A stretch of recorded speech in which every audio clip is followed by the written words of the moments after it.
como a gente colocaria, né? Até que ponto as pessoas são obrigadas, por exemplo, a ter amizades no trabalho, a formar um clã, não é, para poder sobreviver? E isso ainda existe? É necessário fazer isso? A pessoa não pode simplesmente chegar, trabalhar direitinho, ir embora e tchau?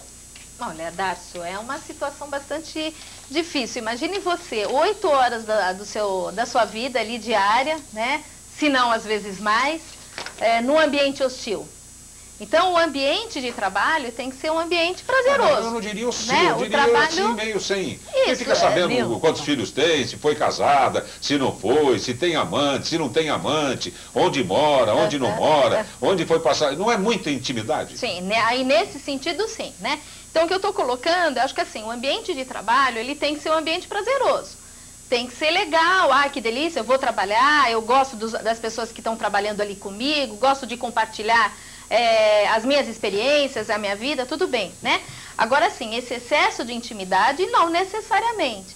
Mas, no mínimo, o ambiente tem que ser um ambiente gostoso para se trabalhar. Porque, caso contrário, começam até a ter os problemas psicossomáticos. Aí, problemas de estômago, cardíaco, etc. Então, o ambiente de trabalho é muito importante. Por isso que o trabalho dos recursos humanos, e é o que a gente tem trabalhado muito, é propiciar um ambiente melhor possível de trabalho. Agora, não precisa ser esse ambiente assim tão íntimo, né? As pessoas não precisam invadir. Então, isso é também importante. Porque na conduta de liderança, quer dizer, até onde o líder pode ir, e também o subordinado, o liderado. Peraí, até onde vai o meu limite de cada um para que a gente tenha um ambiente satisfatório de trabalho? Porque de repente você toma um café num bar da esquina e depois a pessoa, ou um ou outro, não é, quer trazer essa liberdade para dentro da empresa. Isso não deve acontecer. Aí não dá, né? Aí acaba misturando muito esses papéis. E eu acho que é interessante ter muito bem caracterizado, né? Qual é a posição de cada um, quem é líder, quem é subordinado. Neste momento da informalidade, nós somos ali, estamos aqui compartilhando, mas ali dentro temos que olhar resultado, temos que olhar a motivação. Então, esses papéis bem definidos é o que a gente mais fortalece, exatamente para que não haja nenhuma distorção nesse conceito até mesmo do assédio moral. Né? Às vezes um elogio. Às vezes fala, nossa, mas como você está bonita hoje, nossa, gostei do seu cabelo. Quer dizer, algumas podem já até interpretar isso como um assédio sexual. Não, peraí, não tem nada a ver isso. Foi simplesmente um elogio da sua roupa, então... Ou uma brincadeira também. Uma brincadeira. Então, nos programas de treinamento e nas palestras, a gente tem mostrado muito claramente e sensibilizado muito bem as pessoas e clareado muito bem quais são os comportamentos que realmente caracteriza como um assédio do que simplesmente um comentário, etc. Então, essa sensibilização, essas informações que são muito importantes, é o que a gente tem trabalhado intensamente. Né? Agora, doutora Aparecido Inácio, a pessoa que trabalha X anos numa empresa, né? Aí depois sai desgostoso, sai com algum problema, entra com alguma ação trabalhista, no caso de assédio moral, e traz para você uma pasta rica em documentos. Olha, desde o primeiro dia que eu entrei lá, eu já comecei a guardar. Isso não é um dolo danado? O cara já não entrou mal intencionado. Ele tem foto do chefe fazendo xixi, ele tem foto ele tem foto de tudo. Não é doloso? Não é dolosa essa situação?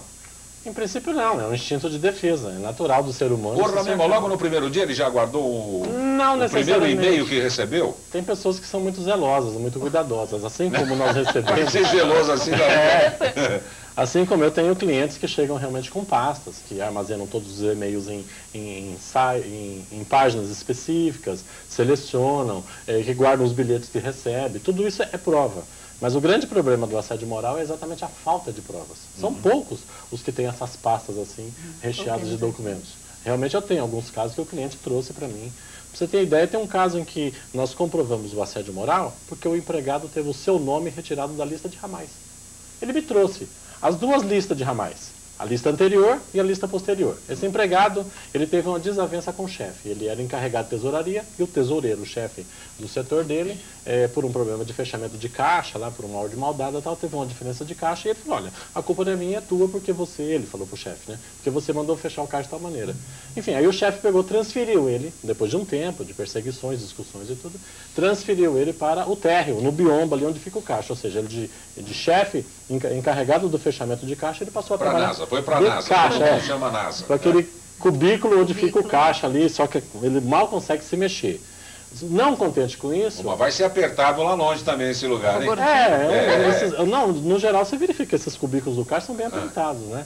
E não contente com isso, tiraram o nome dele da lista de ramais. E aí ele pegou, me trouxe a lista anterior de ramais e a lista posterior. Então ficou claro ali que era uma perseguição. Mas, invariavelmente, as ações de assédio moral que a gente propõe, elas quase todas dependem da prova testemunhal. E aí que é um problema aqui, fazendo até uma brincadeira para as pessoas que estão nos vendo entenderem. No direito, existe uma hierarquia das provas. Existem basicamente 3 tipos de provas que a gente utiliza para fazer qualquer constatação e verificação judicial. A mais importante delas é a prova documental.